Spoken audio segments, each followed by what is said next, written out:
Hi, everybody. Please give me a thumbs up on the chat box if you can. You can even type thumbs up if you can see me, if you can hear me. Okay, awesome. I can see a couple of people raising their hands. Danish, Clinton. All right. So maybe can I ask my our facilitators of the day to also switch on their videos? At this point, we are about to start. My name is Sasha Acheng. I work with Moringa School, and I'm very excited to host to host and coordinate this webinar today with the She Hacks KE community here with us today. We know that they really do amazing work to be at the forefront of just educating people on cybersecurity and advocating for people to, learn and get themselves equipped with these skills. So let me just quickly take you guys through the agenda. And for those who are not able to join us on this webinar, in case people don't have the link to join, you can just let people know that we are also live on YouTube. You can just search for the Moringa School YouTube channel and they'll be able to join the conversation and learn with us. All right. So I'll quickly take you through the agenda and then we'll set a couple of meeting norms just to see like how we should be coordinating or communicating throughout this webinar today.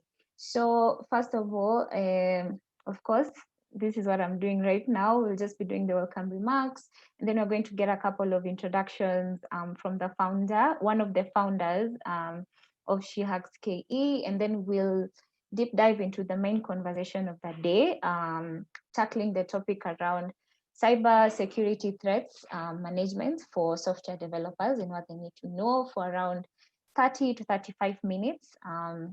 Feel free to also drop in your questions during that section or even now so that the facilitators will tackle them as they go through the workshop.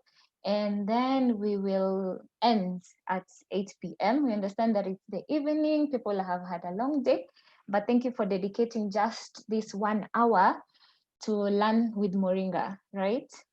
All right, so a couple of meeting norms. So first of all, thanks to the people who have already, adapted to the habit of raising their hand. So we won't be able to hear you guys ask questions, but if you have any questions, please drop them in the Q&A box that you can see on your screen, be it on your phone or your laptop, or just the chat section. It's simple. We'll be able to see it and we'll forward it to the panelists, to the facilitators of the day. And then number two, let's be kind with each other. Let's respect each other's time. If you have anything else that you would like to add on to the content that will be shared today, just feel free to communicate, to engage with us via the chat box as well.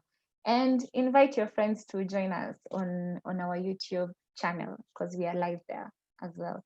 So that's just it. Let's be kind with one another. Let's focus for this few minutes that we have so that we can keep time and yeah, we can continue learning together. Other than that, thank you so much for joining. I hope you will stay from the start to the end. Yes, so just engage with us on the chat box. And at this point, I want to hand it over to Evelyn Kilel, who is one of the co-founders of She Hacks KE, and she will take us through from here. Welcome, Eve.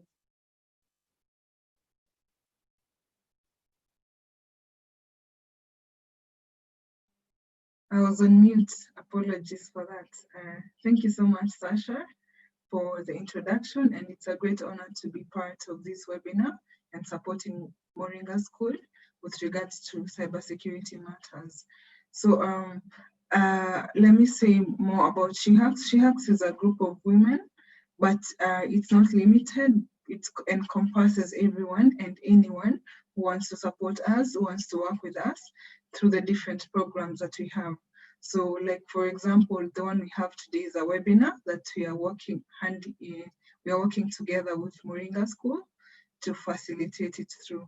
So the key aspects of today's session is to learn the different aspects in identifying security threats for developers mostly, and the second aspect is to check on the processes that we'll use to manage the threats and risks specifically oriented towards developers. So I'm going to share the screen shortly. Just give me a moment. And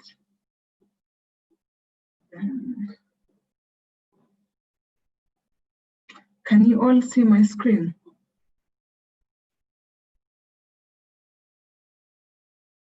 Okay. I believe that's a yes. Okay. So who are we? Today I'm speaking alongside one of my colleagues, Stella Magana, who's a cybersecurity researcher, and I'm a cybersecurity engineer. Stella, maybe you can say something and then we proceed on with the webinar session. Hi guys, I'm Stella. I'm so happy to be here, and I wish we could have this as a sitting kind of, because now I'm saying hi and there's no response, but it's well. We're going to really share what we can with regard to helping you as developers safeguard your code and how to identify risks. There's so much you'll learn today, but we will cover the introductory of that because it's a very wide and deep topic. So in case of anything, please do not hesitate to ask questions. Yeah. Okay. So Stella is going to kickstart this session for us. So we can proceed to start the session unless anyone has anything to say beforehand. Okay. So I'll just take you through quickly on the security threats present.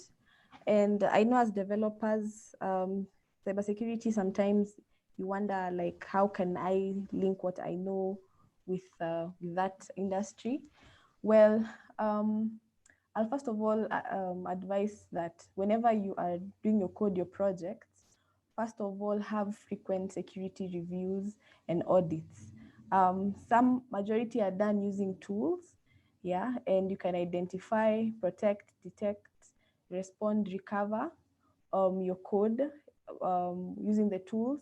There are so many. I know they're mostly proprietary, and there's also something called application risk management, which entails the risk assessment, the evaluation, the mitigation, basically how to avoid and how to deal with it. There are so many steps to it, and this helps identify the risks, analyzing them, and to mitigate them, like I've just said. Vulnerability identification. There's so many types of vulnerabilities. I wish I could ask you what you know, but it ranges from different categories, from viruses to worms to attacks to actual OS vulnerabilities, because you might be deploying a system, a software, but that particular OS, whether it is a desktop or a phone, whether it's Android or iOS, which is the most common, there's a vulnerability that is that comes default, and that's why most systems like phones and laptops always have to have updates, and mostly these updates are to mitigate them. So yes. So also it's good to find out the intellectual property and sensitive data that the application may be handling, because some application actually are directly interact with the firmware, which is actually a threat, because threats are not necessarily a vulnerability, but they can be a vulnerability. Um, these items should always be stored safely. And also, after getting to know this, one may be able to identify the type of threats and attacks that the application may face. Yeah. There's also the monitoring that I mentioned, and the bug bounty programs. So bug bounty programs is basically availing your system, your software, your application to other developers, pen testers, penetration testers, so that they can check to see if they can actually access or hack your system. That is very important in whatever you build as a developer. Yeah. So that's just some of the security threat identification that I can mention. I'll give back the ball to Eve.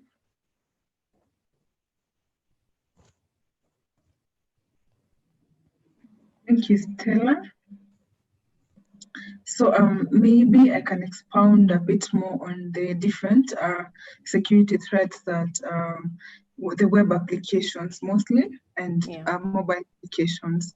So one of the key one that has been researched extensively is called OWASP 10, which covers both mobile and web applications. So OWASP are in a full-term basis is open web application security platform, which you can use to check on the different threats that are affecting your applications.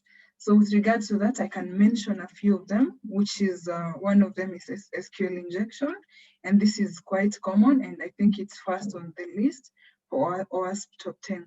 So for SQL injection, what happens is most developers do not use parameterized queries for the SQL code. So if you do not use that, with regards to that, it makes that application vulnerable to SQL injection attacks. Because with SQL injection attacks, it uses mostly the gaps that are missing with regards to how the SQL queries are parameterized. The next one is cross-site scripting, which is mostly the aspect of input validation.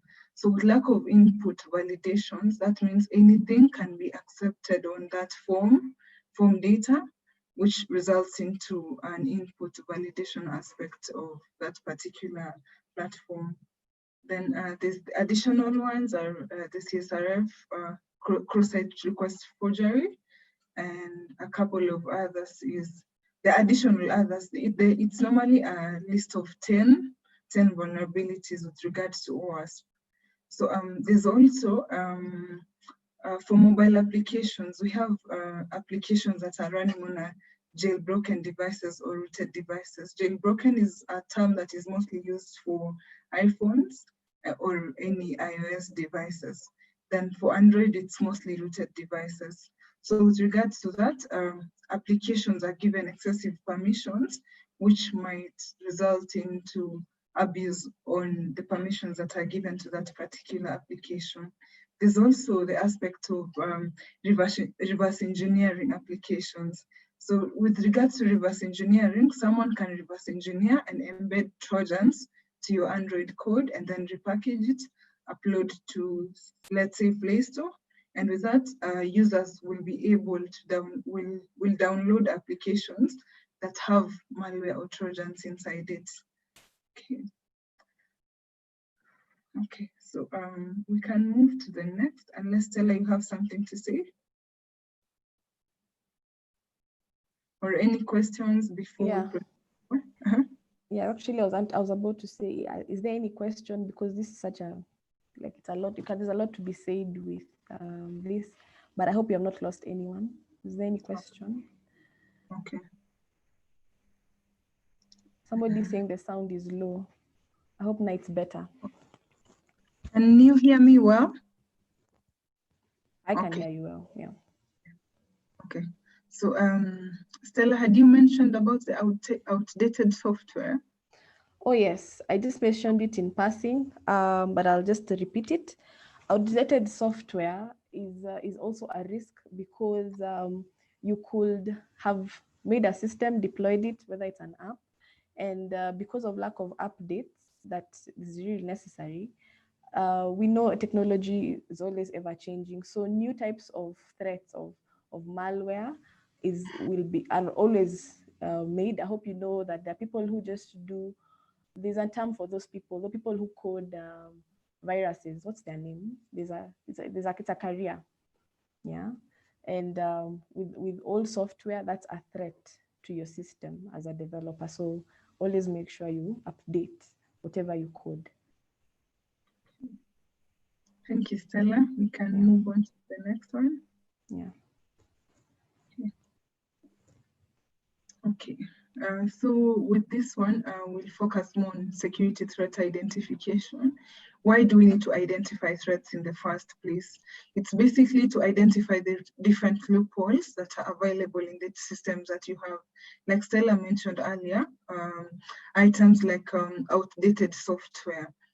With regards to threat identification is when you are able to identify the different loopholes that are in the organizational platforms or servers or applications. So with that, there are different techniques that you can use to be successful on threat identification.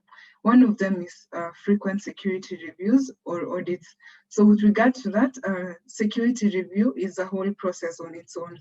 It starts with the first step is always signing a letter or identifying the scope that is supposed to be covered in terms of security assessment for that particular, for the organization or the platform that was supposed to be tested. So once you identify the scope, you now move to a next step of doing,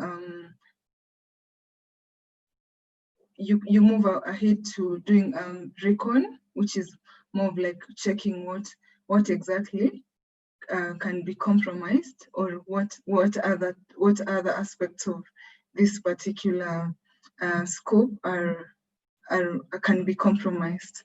So with that, once you do a recon, you're able to see how the design and how the platform is structured. So with that, you're able to understand the platform better. So the next step is always vulnerability identification, and I think Stella had mentioned earlier. With that, you can use different tools. One of them is something called Nmap, or there's also NESAS, which can facilitate that for you to be able to identify the different security threats and risks that are in your organization. So once you've done vulnerability identification, you can move forward to trying to exploit or trying to find a way you can compromise the systems or the servers or applications that were in scope through the particular vulnerabilities identified. And previously, there are a couple of databases that have different exploits with regards to outdated software. So with these databases are able to provide you exploits that you can use to compromise the applications. So with that, I think the best example I can give is a platform called ExploitDB, where you can download any exploit with regards to any outdated version of applications. Like for example, PHP 5, and there's now PHP 7, which is almost the most updated one. Then once you're done with exploitation, you can go to a step called pivoting. So with pivoting, you now clear your tracks, cover your tracks, and then move forward to the next step, which is reporting. So with reporting, you now document what you've achieved so far from the first stage of reconciliation to the last stage of reporting. Then the second aspect is application security risk management. With regards to risk management, I'll take you back to the first step where we were able to identify the different risks that were affecting the different applications. Could be DBs, could be web servers, could be mobile applications that are in your organization. So how do you manage those particular risks? There are policies that can support that. At the same time, we have policies, and then we also have the go ahead of trying to resolve the particular vulnerabilities that were identified in the process. Then I think I've said a lot about vulnerability identification. So we also have cybersecurity frameworks. So with cybersecurity frameworks, it gives a guidance on what exactly is supposed to be done and how best we need to do it. So with cybersecurity frameworks, we have, one of them is called NIST, others are COBIT, And there's one that is common in different organizations, which is ISO 27001. I think the last updated one was 2015 or 2013, which is still currently mostly in use. Then there's also the aspect of security monitoring. So with security monitoring, we have tools called SIM, um, security intelligence and event monitoring. So with that, you're able to see the different intrusions that are coming into your organization.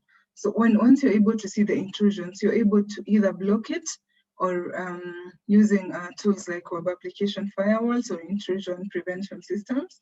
So with that, once you block them, that means the people who are trying to compromise the platform that you have are not still able to, because you've blocked their IPs or you've blocked the platforms they were trying to fingerprint your platform with.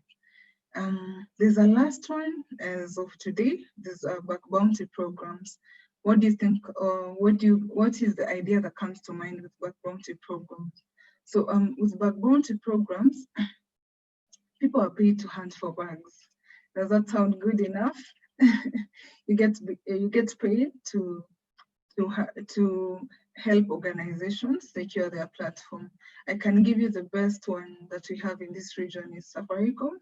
Safaricom has a bug bounty program, which they pay external hackers. Aside from the internal team, they're able to pay anyone outside. Once you register for that program, you will get paid for identifying valid security threats and demonstrating the impact to the organization for that.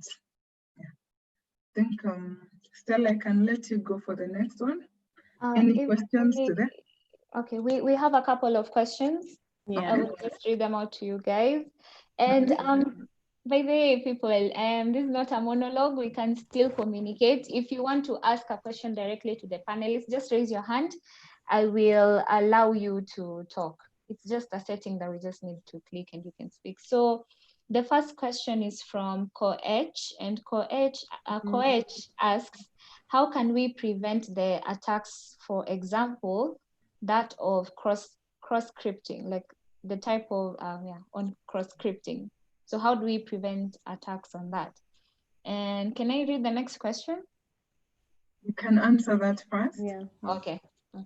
Okay, so I can take that, Stella. So for cross-site scripting, it results to invalid input, invalidated input, which means, let's say you had a form that has a phone number, and then there's an element of email. So for the phone number, it's still able to pick special characters, which are used to perpetrate cross-site scripting.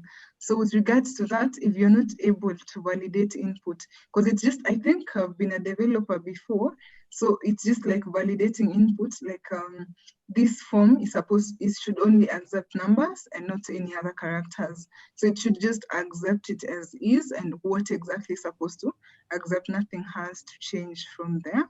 And therefore, that's how you can prevent cross-site scripting attacks.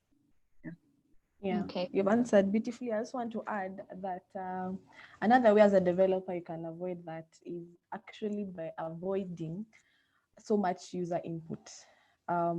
There's some softwares and apps you can develop, and they're not like, you can make sure whatever you're developing, it's only necessary, maybe a name, a phone number, because the more input a user does, the higher the risk.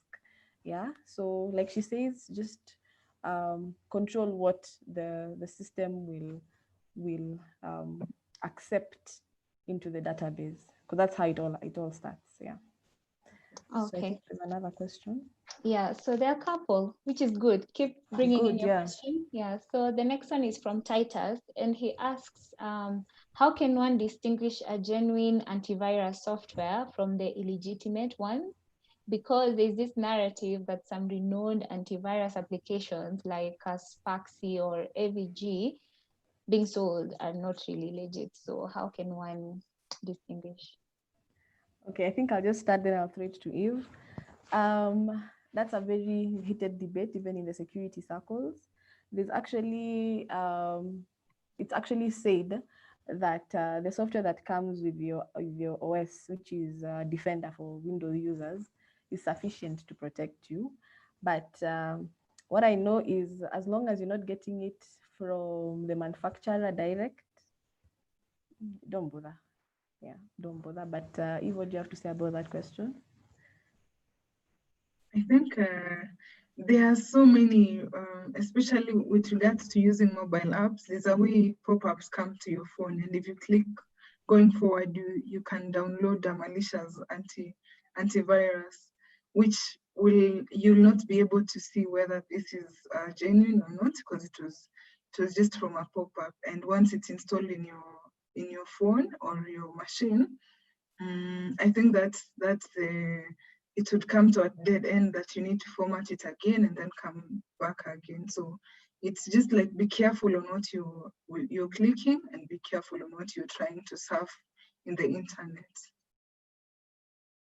Okay, a follow-up to that debate, Camille here asks, and panelists, I think you guys can also see the question. Yeah, So, yeah. yeah, so Camille asks, is Malwarebytes a good antivirus software?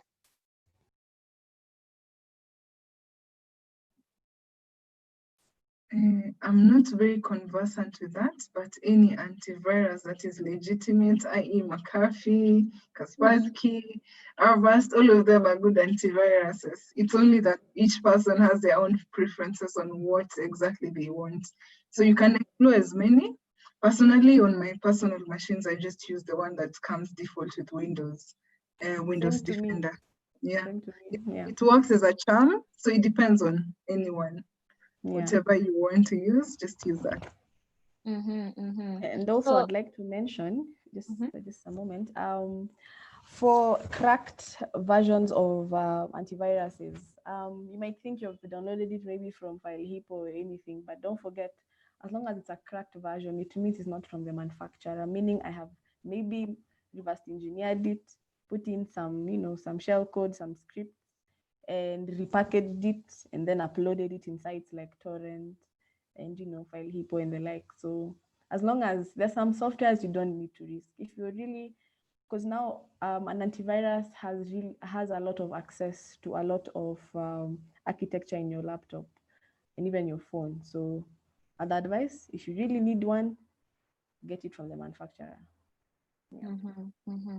so it's interesting that people have brought up this debate of antiviruses and the like. So just a follow-up to that, because one key one key pointer both of you have shared is it's a matter of preference to you as the user, as the developer, as the security analyst and the like. So Frederick asks, a lot of these responses here today are application based. So my question is, how do we deal with the human element of security? Yeah. So how do we deal with the human element of security? Because I know today we are tackling a lot of tips and resources and processes that software engineers want to learn, but then we can't ignore the human element. So maybe just quickly mention that. So yeah, I'll just mention that. It's a very good question, by the way, because I think more than 80% is usually the human element of attacks. I mean, of we are being vulnerable and exploited. So the main thing, even organizations nowadays, it's become part of of how to run your day-to-day business is awareness. As we speak, there are so many companies that consult on that. They go to other companies because majority of companies nowadays have automated their daily activities, even how they do, even IT companies and the likes. You always have to train your people, your employees, on how to identify a phishing email, how to not, like the Eve was saying, don't click on this, don't click on that, don't download this, don't download that. It's a whole curriculum. And especially as a developer, I'll actually ask each person listening here to just find out about code of obfuscation. I don't know how to say that word. Code of obfuscation. I'll write it down in the discussion. So my answer to that is awareness. You have to be aware. Eve, what do you have to add on that? I think, as you've just said, awareness, that's what plays a really big role in terms of making sure that the human element is um, is covered. So as the weakest point, the weakest link in every organization is always the human. No matter how many firewalls you have, how many defense mechanisms you have, once that one person is compromised, it can lead to the whole organization being compromised. So as Stella said, the key element is just security awareness. So that's what is supposed to be as part of the key deliverables for everyone, especially in the tech field. Yeah. Okay. So there's one last one, and then I think we can continue, right? Yeah. Oh, there are two more. Okay. So could you advise on how to counter phishing attacks and how you distinguish a valid link from a malware? I think a valid link, I can start with a valid link. First is just hover on that particular URL and then see where it's taking you. I think, I don't know, how best do we do that? If you hover around the URL, it's able to show you exactly where this link is going to, because it will take you to a login page or something like that, mostly if it's a phishing attack. So the first thing, especially when you're in tech, at least you understand what hovering on a link means. It's just like clicking before you just click that link, or before you go to that page, just hover on the link vile tu nafanya hapa, like that. And then you see what exactly is being where that link is going to, because it's able to give you maybe I can do something. Let me try do something here. Let me just search Amazon. Can you see my screen? We're still seeing the slides. We're only seeing the slides. Okay, okay. Let me just share. So as she does that, also look at the letters, each letter in the link. Is it HTTPS dot this? It could be a Facebook link or to maybe an ad or anything. And you can see maybe the word Facebook, instead of an A, it's O. But since you've not looked at the URL letter for letter, you click on it and actually take you to a Facebook page, but that's a mirrored Facebook page. So also look at the wordings of the URL. Very important. Yeah. I think, can you see my screen now? Yes. Yes. So you see in that element, when I hover on it, can you see that it gives me the details of this? Where has it gone now? Okay. Yes. So if you do that, you're able to see the full URL of that particular malicious link and anything, as long as it's requesting for your credentials. Just have a question, a mindset of questioning. Why is it asking for my credentials today? Is it something genuine? No, just you can proceed on to do exactly what I've done here, and then you're able to see the details of that particular URL, so you're able to avoid it. Okay, are we all together? I hope it's a yes, or you can raise your hand. Okay. All right. So I'm seeing a couple of raising hands. I think we are together. Maybe we can proceed and then we can answer the questions that are just streaming in after the next session.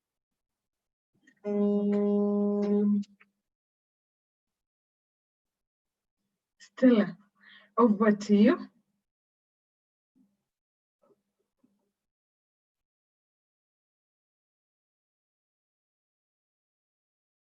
Yes, sorry, I was muted. So we'll head next to threat and risk management. Yeah, the management bit of it. I know you've had us, advice on so much, but this is really important for you. You might not know, the details of what we have just mentioned, but having a plan, first of all, you should assess, plan, design and implement a risk management compliance process. These processes and frameworks are are done as you continue working, especially in agile development. There's always a section where you have to look through the code, look through before you even deploy it or even get to the last stages of the developing the project. There's always there's always a framework, a list of steps to take so that you can go to the next stage of development on how to make sure your code is not having any form of loopholes. Yeah. Also, reducing risk exposure. We have mentioned so many ways. I like the question of how can you avoid this? How can you not do this? How can you make sure this? So that is part of reducing the risk exposure by making sure you follow some almost obvious guidelines, like make sure if it's user input that you have in your system, make sure you sanitize that the input they do give. Yeah. Also, creation of application security policies. I think Ivan to explain that creation of application security policies because of your work that you've done even with your current employer. Okay. Yeah. Thank you for that. But let me just explain a bit about policies. Policies is more of like what governs an organizations. It would start from something like an HR policy. For a HR to hire someone, there has to be a job description, right? Just an element and more an element in where we can all understand is policies more govern the organization. So with regards to that, we have security policies specific to cybersecurity. So with that, we have different categories. We'll have application, and with applications, you have elements like web apps, microservices, mobile applications. And then we'll also have the different elements like supporting infrastructure, more like servers, or in a developer setup, things like Docker, containers, and items like that. So with that, you'll have the need to have a minimum baseline standards or security policies that govern the setup of that particular platform. Like a case example of a login page. What does it need to have? It needs to have like in terms of security policy that governs passwords. We have password policy that has to at least have at least 8 characters in the password, timeout sessions, and then session timeout. The time that session has to time out. Sorry about that. But yes, so those are the different elements with regard to security policies. Then there's also the aspect of having backup in a way that if there's a system failure, you have some elements in how would you come back to operating as you're supposed to operate. So security policies play a key role in different organizations in terms of governing how the team operating security as opposed to. So there's also the element on in terms of what if an incident happens, what do you do? So you need to have like a time limit on we need to respond to that particular incident after 2 days or 3 days, depending on the organization and depending on how critical the application is. Kitu kama worst case scenario, I'll give you M-Pesa. How long do you think it always takes? It's always a point where customers are suffering, and we need to give a timeline of at most 2 hours or an hour for the system to be restored back to how it's supposed to operate. Yeah. So security policies, and okay, there's also the element I had mentioned earlier of having ISO 27001, which are normally used to design security policies for organizations with that. Yeah. Then I think over to you, Stella, for patch management. Just before you proceed, I think there's a question here that's very relevant because Okay. so Fred asks that security is normally not a functional requirement in software development. Yeah. So then how can application developers be made to comply with security standards? So I think you've answered it with mentioning, like the policies bit, but then from a software developer point of view, how can they be made to comply with security standards? I think I can pick that up. There's the element of the key security threats that developers face is hard-coded credentials, mobile apps that are not fully secured in a way that you can proxy the traffic and you can see the different elements that support that particular application. So if I go back to hard-coded, uh, it can be credentials or it can be comments that expose sensitive data. What happens if I find it and I'm a malicious person? What do?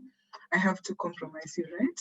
And with now the security policies and being a developer on your own, you have to make sure that someone has tested externally. And where I work personally, we just normally test softwares or test elements that developers come up with before give approval to proceed to push it to production. So with that, there's the element of a developer overlooked some items and left sensitive keys, tokens, just items like that in probably APIs or mobile applications. So with that, any malicious person can make use of them and compromise the platform itself. So it's really important to have security testing for your platform. I don't know how your organization is. Maybe I need to understand that so I'm able to respond better because it's supposed to be mandatory at this point in time because people are malicious out here. Yeah. And Still okay. yeah, and yeah, as you continue with the development journey, you'll be exposed to so many teams and organizations and on how they even do their coding. So, like, I was shocked to say that it's not mandatory. There are some places, like she's mentioned, that it's before even as a developer you're given a go ahead to go to the next phase, you have to go through security checks. So continue with the journey of learning and growing and becoming a developer. So when you actually work on real life projects, especially that are open source, yeah, you'll be able to be exposed to how that actually works. Yeah. So maybe your facilitator can explain how thus far maybe your curriculum explains, because I know it's not left um, unattended, so that maybe we can answer from that point of view. So, but I hope we have explained. Okay. There's also the element of DevSecOps. I'm not sure if that's where you are right now. So there's the aspect of DevOps, but you've implemented security into it. So with that, you're able to work cohesively and in an agile manner to deploy the products that you have. So in that way, that ensures that security is embedded into the secure software development lifecycle. Yeah.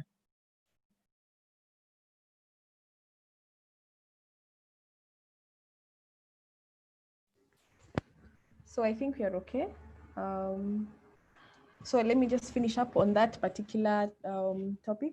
So I'll go next to patch management. So patch management, especially when it comes to scaling your software, your system, it's a very important, or even maybe the API you're using, or upgrading or changing from locally to cloud-based systems. I believe that covers patch management. It needs to be done in a manner that you are conversant, that you're following the policies that we are referring to of coding. That's about patch management. So for access control management, uh, as a developer, there are some different levels of code in terms of this is just the front end, the back end, this is interacting with the firmware, the kernel, and the likes. Um, uh, that I believe, I mean, if I need your help on that one.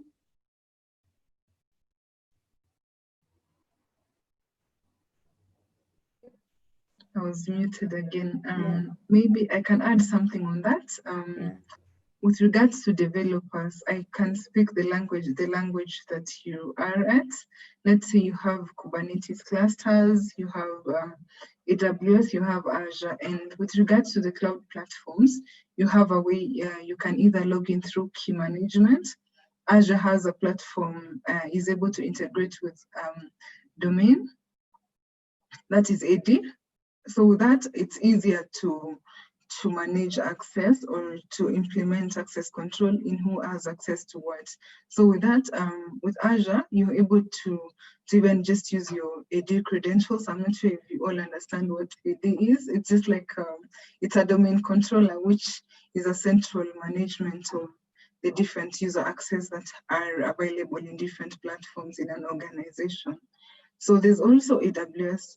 So for AWS, there's aspect of a root user and then the aspect of an IAM user. So with identity and access management, you can categorize that aspect where you have elements like OTP for AWS, and then also a central management of the keys, if at all you're going to use SSH or root access, and then that's able, you'll be able to manage the different access control mechanisms that you have for such platforms. There's also the aspect of Kubernetes clusters, which is not explosively managed right now, but when you have like AD, you're able to also still limit who's able to access what and at what point in time. So it's just more like segregating duties in a way that each person just does the function they are supposed to be doing, not anything more and not anything less. Yeah. So it's just like giving the right access to the particular users in that particular setup of an environment. So there's also a challenge where we are a startup. Why do we need something like that? So that really always creates gaps in a way that we build access on trust and not the elements of security. It's just like, hey, if we are only 3 in an organization and we trust that no one ends up being malicious. But what happens? At times people are malicious, or rather I can say people are malicious, and if Nikikosana in any way, they end up compromising that aspect. So it's good to always have really robust access control mechanisms. Stella, do you have anything to add to that? I want to give a real life example of Twitter. Remember, there's a Twitter,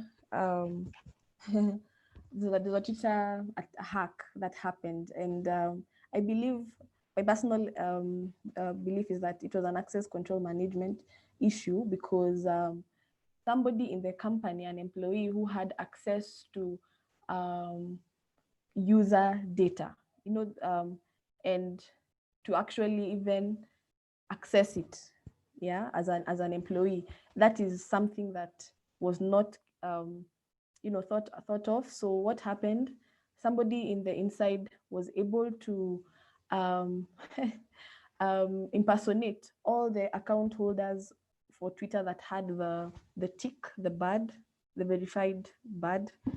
Then was now they posted a cryptocurrency wallet, so that and saying that I'm feeling philanthropic. So imagine somebody that is well known politically, Akina Bill Gates, they post something like that on Twitter, and you follow them, that I'm feeling philanthropic, send me 1 Bitcoin to this wallet, and I will send back, but it's 2 Bitcoins. So that was, of course, it was a hack. It was a very socially engineered hack whereby you're playing with people's emotions and trust to figures and celebrities, but it was all boiling down to access control management of data and the code. That's a real life example. Yeah. So I think can go to the questions. Yes. Wow. Thank you so much. So let me see on YouTube if we have any. Okay, so we don't have any questions coming in from YouTube, but I can see Leah has raised her hand. Maybe I will allow you to talk, Leah. There you go. Leah, hi. Hi, sorry, that was a mistake. Oh, okay. You can still say hi to everyone and tell us what you do. Okay. Hi. I am a second year student at UN. I do computer science. Mhm. We're still waiting to see if we'll have a third year online or what will happen. Okay. Yeah. Thank you for Okay. for engaging with us and for joining us today. Oh, All the best in your journey, and I hope schools resume. thank you. Okay. Um. A couple of questions coming in from the attendees. It's one now. Someone is asking, so how do I get started in this cybersecurity journey? You guys look so experienced, and yeah, they want to know. So where do I start? Where can I get these resources? Because ideally at Moringa School we don't have a specific course training on cybersecurity, but I know She Hacks do a couple of programs geared towards that. On our end, we train you on the development bit, yeah, and then there are some modules that do cover cybersecurity practices. But if you want to become a specialist, where do I start? How did you even, Stella, begin your journey? Yeah. I'll start so that you can conclude. Well, that's a very good question, and we get that a lot from people because, fortunately or unfortunately, cybersecurity is not taken as a degree. It's not taken as a main course in most IT courses. In my case, I was exposed to cybersecurity through movies, and it triggered my interest. I studied telecom, and from there, I just started by just googling what does this term mean from now movies. What does this mean? How can I do that? Then from trying to understand how come people are selling sorry, if people are selling bundles, data bundles, at, at, at a cheaper rate than Safaricom themselves. Where are they getting from? So such questions, I did my intense googling. Then I realized actually I'm interested in the security bit of IT. So I started by taking a certification in ethical hacking, and that exposed me to the different domains in cybersecurity. It is extremely wide. There are so many other subcategories under cyber security, and I chose forensics. So I'm still on the journey. So yeah, maybe if you can tell us on your journey. I think my journey is quite interesting. We just started by formatting my machine with Linux, lost all the data. So that's how I started now learning. I just started from basic Linux, learning Linux. So with that, I just graduated gradually, and then we had a professor in school who was really good in cybersecurity. And that's the person who introduced me to cybery.it. I hope you're writing that down, but I'll just type it on chat. But cybery.it at that time, all courses were free. I think lately I've seen they've introduced modules that are paid. Lakini, do not feel bad to pay for that because it's gonna pay off eventually. Never feel bad of investing in yourself. That's one. And for specifically for cybersecurity. So with that, as long as you have the right concepts, and if you're doing computer science, it gives you a go ahead in terms of you're able to understand the different aspects of what applications are built on top. And now, with regards to cybersecurity, you can choose either how do I defend these applications or how do I defend these platforms, or you can choose how do I break these particular platforms with regard to cybersecurity. So from that, the basic items are always with you if you're a computer science student. But if you want to build it up, you can now scale up with courses like CH from cybery.it, and I think it's still free up to now. So the best platform for now is cybery.it, and then you can also branch out to now specializing in terms of items like EC Council. So for EC Council, they offer CH, and additional courses. But CH, why I say CH is it's the most basic one and the one that most people who start cybersecurity journeys start from. And the best part to have is have an inquisitive mind. Always try question things. Why is this program running this way? How can I put a 1 and it's able to output maybe 7 and it was supposed to output 6 or something like that. So figure out a way in which you can tamper with different applications and platforms. And also with an inquisitive mind, you can go ahead and Google. Google has really nice resources. And my always good source of resources is Twitter. Twitter has the best platform of hackers. They are willing to share data, willing to share different ways in which they went through a certain platform, a certain program or something like that. So those are the key elements which you can try explore. It's just on your, how do I call it, on your eyesight. It's up to you to decide to try venture into it and explore more. And now that's how you'll be able to learn more. And I think there's also aspects of do not wait for people to push you. Just have it from yourself and not any other person. That's the only way you'll register progress. Otherwise, if you wait for people, eventually they'll be unavailable. And that's how your dreams get shattered and you won't be able to have progressed in building your career. Yeah. Awesome. Thank you for those tips. And I think they cut across the board, yeah.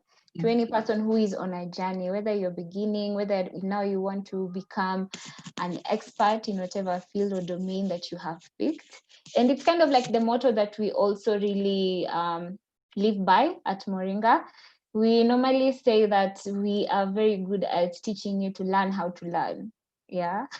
So you need to be a lifelong learner. For you to be an expert, for you to be really good at what you do, you need to have that mindset of always being a lifelong learner and pushing yourself.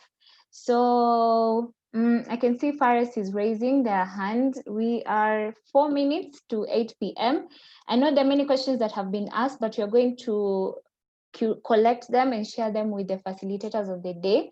And we'll get answers from them, and we will be sharing these resources with you after we end this webinar today, okay? So we'll be sharing the slide deck with you, and a couple of these questions can also be answered on Twitter. So make sure you follow Moringa School on Twitter, follow SheHacksKE on Twitter as well. Like Eva said, there's a very large community of cybersecurity specialists on that platform. Yes, and yeah, all these technical questions can also be answered. So let me just allow Faris to say something, and then maybe we can, yeah, we can do the last bit of the agenda, right, Eve? Cool. All right. Hi, Faris.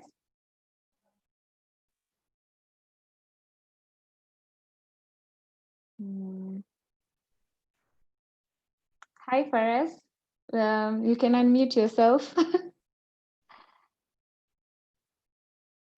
Okay. Hi, nimeuliza Yes. since I am a web developer, Uh-huh. which is the best solution for trying to learn cybersecurity with Linux? Is it using it as a virtual machine or dual booting it with Windows? Okay. Thank you for your question. You can take my route when you end up losing every data you have, but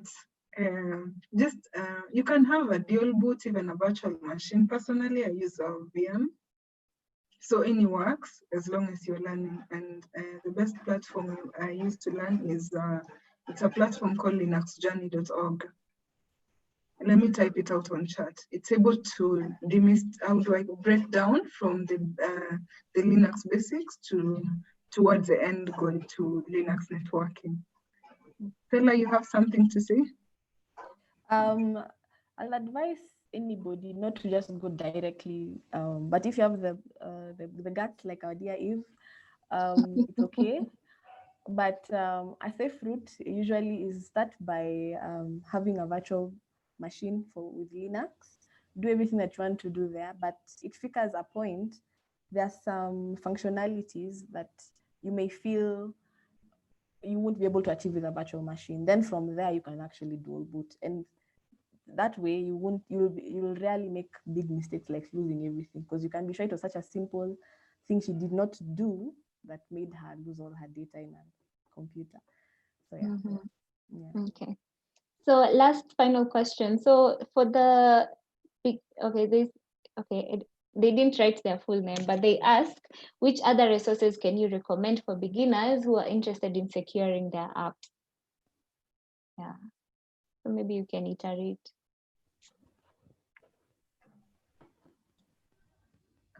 Okay, so I think the best one for basics is just the OWASP top 10 repository of documentation, breaking down the different risks in a simple perspective for any user. I believe so. Maybe Stella, you can say something.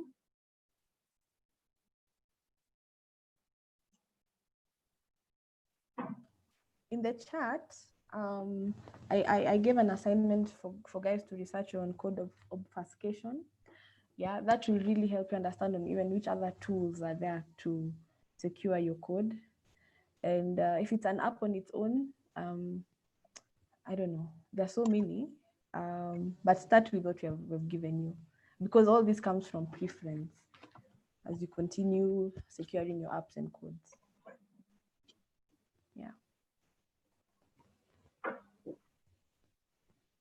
Okay. So probably you guys can share with people the names of the resources that you used.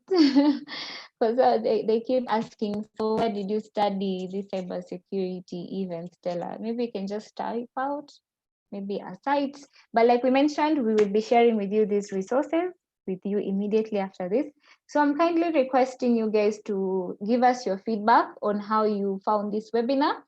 If you have any other topic suggestions that we can tackle, if you're there and you want a platform to also share your expertise and your skill set with our tech community, you can also reach out to us at events@moringaschool.com.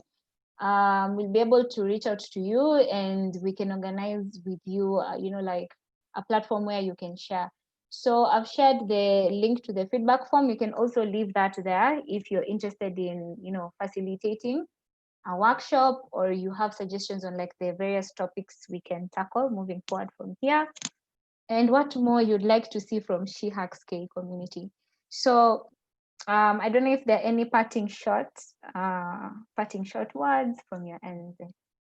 I think we forgot to say something. There's Yeah. also the aspect of practicing using capture the flag challenges. So with that, there's a platform called app.cyberranges.com, which is a good platform to practice the different capture the flag challenges. And with that, you're able to build skill set with regard to cybersecurity and also the different applications. So yeah, maybe Stella can give a parting shot from our side.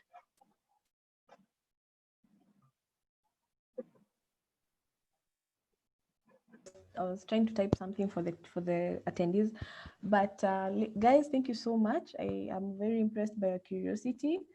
One other thing that really helped me as well is joining groups and communities. The same way that developer groups, there are circles, communities, and events. There are also several cybersecurity, groups and events. Follow their events, their webinars. You will learn so much peer to peer. As much as you'll go do certifications, there's so much exposure and real life knowledge you'll learn from attending such. So I'm really impressed by your curiosity. I hope you have been able to help one way or another in cybersecurity with regards to a developer's perspective. There are two other questions that I know we did not answer, but I don't know. With your permission, can we answer quickly in the next Yes, minute? yes, definitely. Yeah. So the one was about someone. Who is that one?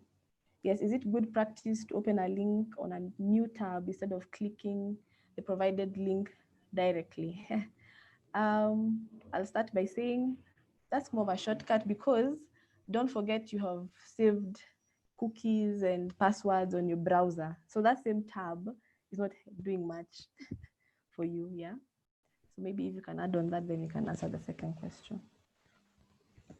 I think maybe you can open it in a sandbox environment, like a virtual machine you have in your machine. I think it's easier that way because the VM is just the VM, and make sure it's not in the same network as the main machine. Yeah. Yeah. Then the other question was from a gentleman asking about, hi, could you talk about ransomware as a service? Well, ransomware as a service, basically, I know it works like as software as a service, but now for ransomware. So what do you want us to say about it? I wish you were more clear, but if you want to be malicious and use them, it's okay. But don't forget, when it comes to hacking, you might actually get free ransomware from different sources. There's something called leaving your footprint, your digital footprint. So you might get the tutorial on how to maybe do an attack, and during an investigation, since you just followed the steps, do this, do that, but you don't understand the basics and the concepts behind what you've just done, it can be traced back to you. That's my comment on it. It's maybe if you can close by saying something and wind up. Oh, okay. With regard to ransomware, there's also dark web for those who want to be Yeah. malicious to other people. You can purchase them with cryptos from dark web. Yeah. Anyway, not in a bad way, but that's a platform. You can maybe try explore it. Personally, I did explore when I was younger, and there's still an anxiety to learn these things. So it's good to get the different perspectives, from a black hat to a gray hat to a purple hat. So it's good to have the different aspects, but just so you know, do not be malicious, and also this is just for learning purposes only. Yes. Yeah. Okay, I think that was the last thing, and we always have webinars every Thursday for SheHacks, and that's another platform you can use to learn more about cybersecurity. Yeah, you can just follow us on Twitter also to check the updates that we'll have for the next coming weeks. Okay, thank you so much. Thank you so much. Can we appreciate our facilitators for today on behalf of the Moringa School fraternity? We want to really appreciate the SheHacks community for working with us on this. We hope to curate more webinars and like content for the tech community. Yes. So, and then I want to also appreciate okay, I want to appreciate everyone who made time here. We were at a maximum of like 49 attendees here, and a couple of people on YouTube. So thank you so much, everyone who's here on Zoom and the people who are watching us live on YouTube. We appreciate you for making time to even learn more with Moringa School. We are curating more webinars as well, tackling various topics from data science to even intellectual property. Like even Stella mentioned, that it's very important for developers to also sensitize themselves with policies around their products, whatever products they're building, the institutions that they are working in, and also just to protect your own expertise.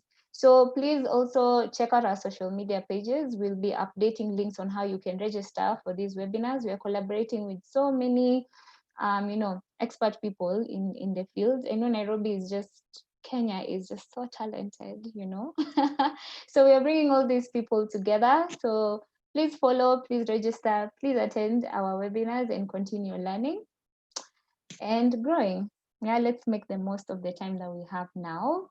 And yeah, just make a better Africa with our tech skills, right? Okay.